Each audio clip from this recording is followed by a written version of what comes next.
Mukaruka abakenguzamateka basanzwe barimwo muri uku kwezi kwa Mukakaro, umukuru w'inama nkenguzamateka Nyeniteka Emmanuel Sinzohagera ari kumwe na bamwe mu bashinga amateka n'abakenguzamateka batowe mu ntara ya Bururi, yaragendeye amakomine ya Bururi, Vyanda, Rutovu na Songa zo mu ntara ya Bururi ku magenekerezo ya 21 na 22 Mukakaro no mwaka, aho yagirishije inama abaserukira abandi kugira ngo baganire ku bijanye n'umutekano, imibano n'iterambere. Mwijambo yashikirije abitavye izo nama, Nyeniteka Sinzohagera yabasavye kubandanya babumbatira amahoro n'umutekano, aca bibutsa n'ibishobora kuwuhungabanya na cane bijanye n'ubusuma bwo mu mazu, akaborerwe, guharika n'indyane z'amatongo. Yongeye yamenyesha ko uno mwaka intahe yo kumugina yotangura gukora kugira ubwinshi bw'imanza zibonekeza mu masentare zigabanuke, aca arabasigurira itandukaniro riri hagati y'intahe yo kumugina n'urwego rw'abashingantahe. Bubaha umwe wese mu gisata bakoreramo, dukore neza bene gihugu. Dukore neza bene gihugu. Tutabishoboye nidutahe, hanyuma haza abandi. Rene ko ndavuga ibintu bitosekaza amahoro n'umutekano. Harimo rero injyane z'amatongo, usanga dukora abantu bariko bakicana kubera iki itongo. Tukibaza yuko intahe yo kumugina niyatangura gukora tuzotora mu ntahe yo kumugina buri mutungo uzotora abantu 15 bategeza kuza baratunganiriza abantu 15. Navuze ngo biratandukanye ni gisata canke bimwe by'abashingantahe, biratandukanye.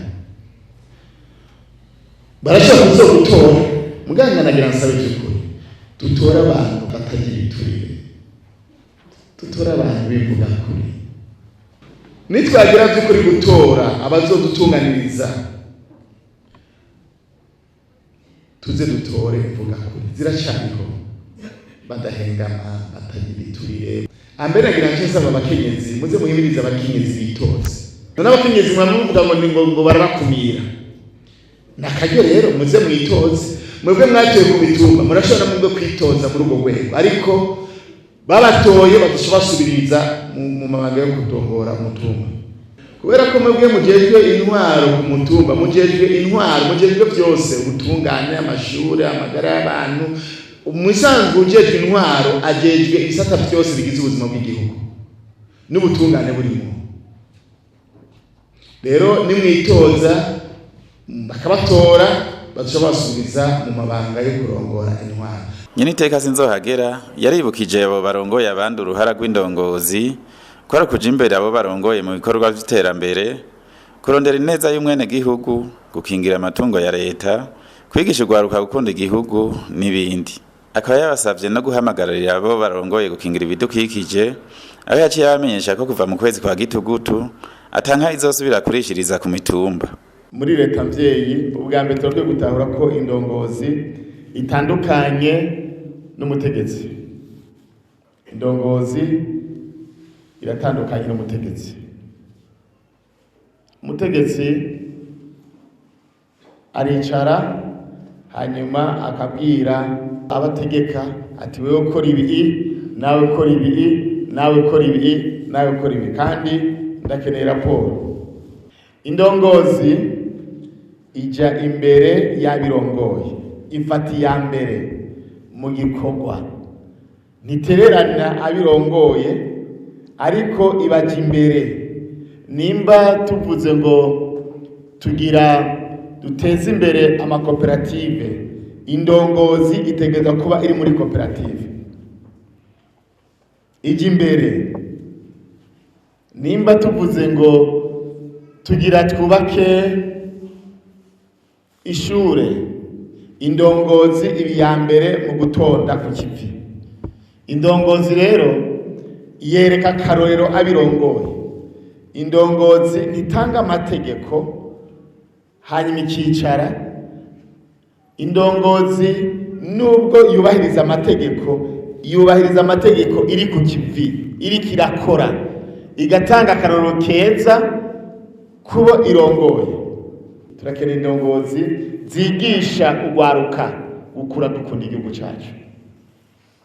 Indongozi muri hano urwaruka tugwigishe gukura rukunda igihugu. ariko kandi ngira ikibazo kugira ngo by'ukuri urwaruka rwacu ruze rukure rukunda igihugu nuko batubona k'akarorero yuko natwe dukunda igihugu. Ndumire rero indongozi muri hano mufate iya mbere mu bikorwa by'iterambere, murandagure inkaratusi ziri hambavu y'amazi. Icyo ni ikigo twamategeko turavuga kubera ko amasoko menshi aramaze gukama kuri z'iyo nkaratusi. Tuzirandure, dukingira ibidukikije, duteragira ibiti byinshi, twirinde imiriro ya nyakanga guturira. Kera abantu baraturira bariko barondera ubwatsi n'iki, ariko ivyo turakwiye kuvyirinda ko turiko turonona ibinyabuzima bidufasha gukingira isi yacu, isi ndimwa yacu. Aha nagira mbere nje muri akaje ko kubabwira yuko itegeko ryo kutaragirira ku mitumba rizotangura kuja mu kwezi kw'icumi. Ari nagira nsaba kubera mu kwezi kw'icumi nta nka bakeneye kubona ku mutumba, nta bakazoyibona. Ntuzohamagare bano bashinga amateka n'abahinduza amateka ngo baradutwaye, ntimuze mu batabazi canke ntuzohamagare buri amatari canke musitanteri. Itegeko ni itegeko kandi tegeza kubahiriza itegeko. Twari tumaze imyaka 3 iryo tegeko ritatangura gukora, bari baduhaye imyaka 3 yo kwitegura. Ubu turizeye yuko mwaje kwitegura. Rero ukwezi kw'icumi inka no kuziragirira mu ruhongore. Icyo itegeko ribemerera nuko niba ufise umusozi wiwawe uri ku bwatsi urashobora kubaka urugo ukazitira iryo tongo ryose, inka zawe ukaziragira ngaho nyene mugabo ziri ku musozi wiwawe, ntugende mu musozi wa leta. Kuvyerekeye amakoraniro inama nkenguzamateka yatunganije yerekeye amabi yashikiye Burundi mu mwaka w'1972, umukuru w'urwo rwego yamenyesheje abari bitavye izo nama ko ari mu ntumbero yo kumenya ukuri no kunywanisha abarundi. Acahamagarira abo bose bafise ivyo bazi ku vyabaye mu mwaka w'1972 batashoboye kwitaba ivyo biganiro kwitura umurwi sévère kugira ngo bashikirize ivyo bazi n'ivyo babonye. Yongera aba impanuro zitandukanye zotuma abarundi basezerera ivyo vyose bishingiye ku macakubiri n'amoko. Ikibazo inama nkenguzamateka imaze imisi yiga bivanye n'ibyo twasabwe n'ibwirizwa shingiro. Baduhaye imyaka 5 yo gusuzuma yuko ibijyanye n'iby'amoko mu bisata bimwe bimwe byokurwaho canke byobandanya biri mu bwirizwa shingiro. Inama nkenguzamateka yahawe imyaka 5 kuvuga guhera kuri umwaka wa 2020. Mu nama nkenguzamateka tumaze kuraba iyo ngingo twavuze duti ntibyoshoboka tubanje kuraba mbega Uburundi bwasizikajwe n'iki, n'izihe ngorane igihugu cyahuye. Uburundi bwarakomeretse, Uburundi bwarasinzikaye. Ni ukuri kubishe kuvuga mugategereza kwemera kuko ni kahise kiwacu, ni kahise kiwacu. Ibiba byarabaye hari ibyo tuzopfa twarahinduye, ntituzozura bapfuye mugabo ni ukuri kw'abarundi. Mu nama nkenguzamateka twarihaye ihangiro nagomba ko dusangira banyakuba mwese muri gaha. Nijyo kuvuga ngo kahise kacu nubwo ari kabi kanuka reka tukemange nakiwacu. Ni kahise kiwacu, ni kahise ku Burundi, si kahise k'abazungu, si kahise k'abafaransa, si kahise k'abakongomani, si kahise k'abatanzania, ni kahise k'abarundi. Tukemange nakiwacu. Numuturura mugabo nta kundi turawuma kuko nakiwacu. Tukemange. Cyo ni cyane. Kigira kabiri, kubyashitse byose tuza kwicara hamwe nk'abarundi tukabibona kumwe mu ntumbero yo kuraba ingene dutegura akazoza kacu. Mu bibazo abo baserukira abandi bamashikirije harimo ibijanye n'amabarabara yononekaye, abasirikare n'abapolisi barenganywa, abunguruza abantu n'ibintu baduza ibiciro uko bishakiye, gusaba ko ikiringo cyo kororera muhira ko cyo kunguruzwa n'ibindi. Haruhande y'inama yaremesheje mu makomine yo mu ntara ya Bururi, Nyeniteka Emmanuel Sinzohagera ari kumwe n'umutambukanyi wiwe yaragendeye ku muhingamo wo kwigenekerezo rya 22 mu Kakaro muri mworozi wa kijambere azwi ku izina rya Atanazi Hatungimana batazira Cokoroko aba ku mutumba wa Rwego komine Songwa yo mu ntara ya Bururi nyene.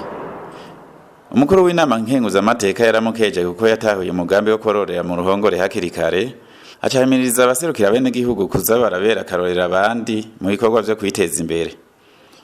Uwo murimyi mworozi wa kijambere akaba yaciye agabiranye n'iteka Emmanuel Sinzohagera ishashe y'inka n'utundi tuganuke.